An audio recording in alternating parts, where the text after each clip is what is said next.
আসসালামু আলাইকুম ওয়া রাহমাতুল্লাহি ওয়া বারাকাতুহু।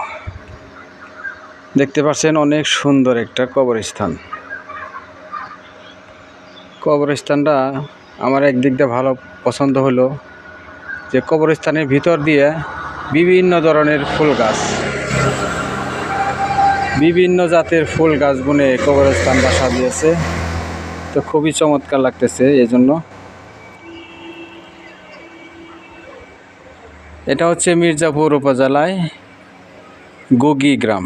গুগি গ্রামের কবরস্থান। এটি স্থাপিত হয়েছে 1950 সালে।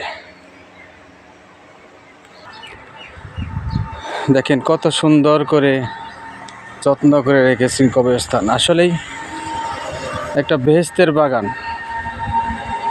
কবরস্থান হওয়া দরকার আসলে বেহেশতের বাগান।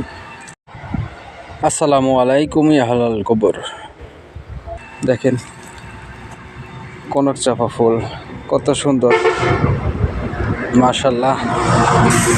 আসলে মুদ্রা ব্যক্তির কবর এরকম ফুলে ফুলে সাজানোর প্রয়োজন। জানি না কার কপাল কি আছে।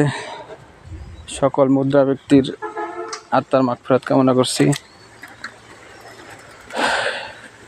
কবরস্থানটা আমার কাছে খুবই ভালো লাগলো এই ফুল গাছ দেখে। আমি সচরাচর